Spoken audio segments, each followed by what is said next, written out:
सबसे बड़ा आतंकवादी भाजपा 80.5 से ज्यादा डॉलर का रुपया जा चुका है। यह चर्चा का विषय हिंदुस्तान में क्यों नहीं? एजुकेशन पर 27% टैक्स इन्होंने बढ़ाई 17% कपड़े पे। यह चर्चा का विषय हिंदुस्तान में क्यों नहीं? कोरोना में जो लोग मरे उसको रुपया नहीं मिली, उस पर आरबीआई पर और बेरोजगारी पर कोई चर्चा। कुछ स्टेट तो श्रीलंका से ज्यादा कर्जदार हो चुके हैं, जिसमें पंजाब भी है। ये आतंकवादी के रहमो करम पर चुनाव जीतने वाली भाजपा, सबसे बड़ा आतंकवादी भाजपा सपोर्ट करती है। ये चर्चा का विषय नहीं है।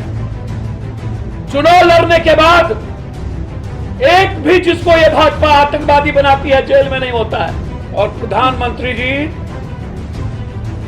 बिहार को ठेंगा दिखा के बिहारियों को चला गया। देश में बढ़ती बेरोजगारी, अराजकता और महंगाई को लेकर पप्पू यादव एक बार फिर से मुखर हो गए हैं और नरेंद्र मोदी को लेकर उन्होंने बहुत बड़ी बयान दिया है आज।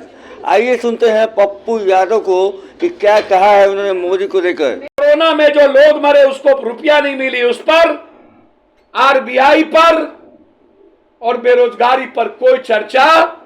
जो हाय तौबा मचाए थे चुनाव में, उन्होंने एक बार भी बेरोजगारी पर, अग्निवीर पर, अग्निपथ पर जो नैतिक समर्थन दे रहे थे, जो जदयू अग्निवीर का विरोध किया, उन्होंने भी एक बार बात नहीं की। और प्रधानमंत्री जी बिहार को ठेंगा दिखा के बिहारियों को चला गया। यह चर्चा का विषय नहीं है। डॉलर का 80.5 चर्चा का विषय नहीं है। सबसे बड़ा आतंकवादी भाजपा सपोर्ट करती है। यह चर्चा का विषय नहीं है।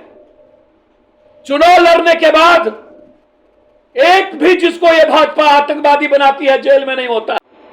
जिसने पाकिस्तान के खिलाफ शहीद हुए थे और वहां के सेनाध्यक्ष नहीं बन करके भारत का सैनिक बना।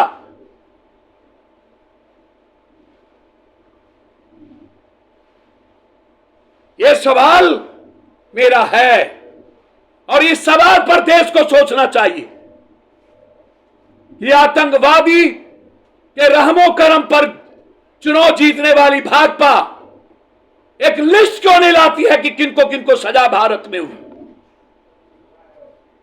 कसाब और अफजल गुरु को फांसी मिली तो कांग्रेसियों ने दी। यदि वो जिंदा होता तो वो भाजपा ही होता।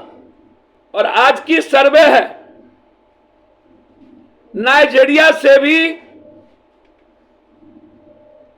ज्यादा गरीब भारत हो चुकी है नाइजीरिया, और 80.5 से ज्यादा डॉलर का रुपया जा चुका है। यह चर्चा का विषय हिंदुस्तान में क्यों नहीं? एजुकेशन पर 27% टैक्स इन्होंने बढ़ाई 17% कपड़े पे। महंगाई श्रीलंका से ज्यादा। कुछ स्टेट तो श्रीलंका से ज्यादा कर्जदार हो चुके हैं, जिसमें पंजाब भी है। और भारत 93 से ऊपर।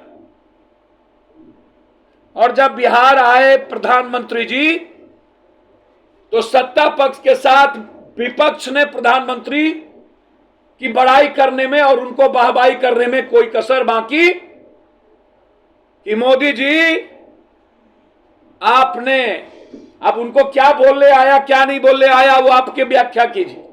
लेकिन उन्होंने मोदी को बधाई दी कि आपने अच्छे लोगों को देश में मेडल दिया। ये क्या क्या किया? जब मोदी जी आए, सबसे पहला सवाल सदन और विपक्ष के एक नेता या विधायक, फर्स्ट बार राजा हरिश्चंद्र सत्यवादी के धरती पर जब उन्होंने जुमलेबाजी शुरू की थी, तो पहला जुमला था 1.25 लाख करोड़। 1 रुपया नहीं दिया। चीनी मिल नहीं, उसकी जमीन माफिया बेच दी, खत्म हो गया। तीसरा जुमला था बाढ़ में फड़क्का ओवरब्रिज को खत्म किया जाएगा क्योंकि 70% गाद जम चुके हैं, बिहार नाश हो जाएगा। 1 रुपया नहीं दिया।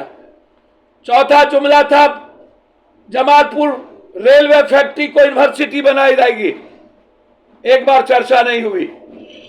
मिथिला कोसी सीमांचल से बाढ़ की मुक्ति के लिए नीतीश के साथ हवाई सर्वेक्षण किए थे और मात्र 500 करोड़ की घोषणा की, 1 रुपया नहीं दिया।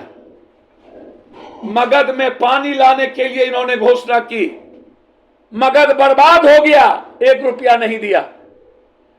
पलायन रोकने के लिए भाजपा का पहला मुद्दा था, 1.25 करोड़ से ज्यादा पलायन हो गए, 1 रुपया नहीं दिया। पटना यूनिवर्सिटी को सेंट्रल यूनिवर्सिटी नहीं बनने दिया, 1 रुपया नहीं दिया। बंद पड़े फैक्ट्री के लिए विशेष पैकेज की बात थी, 1 रुपया नहीं दिया।